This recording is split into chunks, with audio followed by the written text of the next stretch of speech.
Today I'm going to be reading a story off of Weird Texas by Wesley Treat, Heather Shade, and Rob Riggs. The Legend of the Donkey Lady. Anyone who has gone to school in San Antonio has heard of the Donkey Lady. Now, the way I heard it back in the 50s, a young woman had been in a fire. The Donkey Lady had lost two children in that fire, and her husband had started it.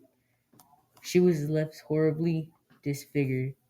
It was said that when her face healed, the skin had something of a drooped, baggy appearance.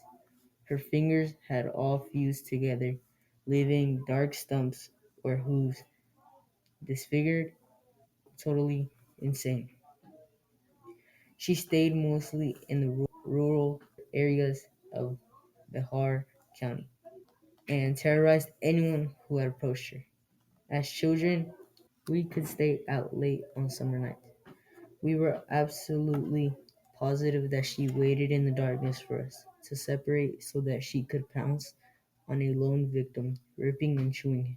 Well, you get the idea. Most of the Donkey Lady stories have faded into memory, but one was a little harder to shake.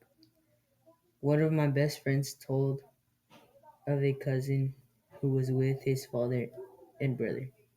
On a weekend outing, they were going to do a little fishing.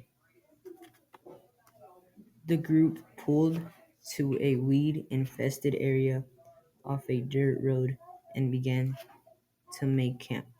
The two boys had the task of unloading the pickup truck while the father found a suitable spot for the tent.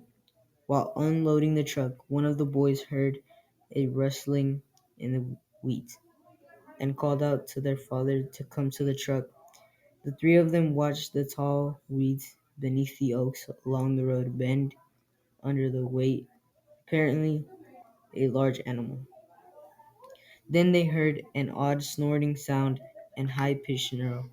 The father, recognizing the sounds coming from the animal, decided they probably out to find another spot to set up camp.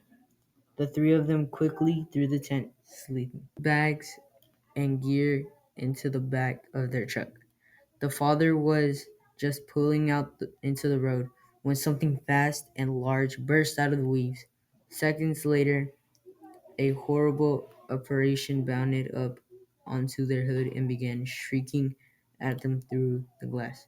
It was the ugliest thing any of them ever saw. They swear it looked like a donkey, but it was mostly human. It screamed at them more as the truck continued to move away from the weeds and into the road. It used its deformed hands to punch at the road windshield and broke it into many pieces.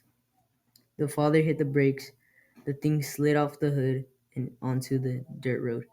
Throwing the truck into reverse, the father floored the gas pedal and put some distance between them and the thing.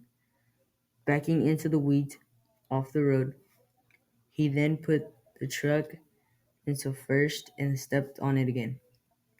They said it almost looked like a wild animal, with an incredible look of rage and hatred in its eyes. Dirt sprayed up from the road at the beast as they pulled out, slowing it down just enough for them to get away. The donkey lady supposedly finally dropped back and headed into the weeds. After the story was told, my friend let it be known that he thought it was a nice story. But well, it was a nice story. Then he was taken outside and shown the truck. The windshield was almost knocked out, the hood was dented, and its paint was scuffed and scraped.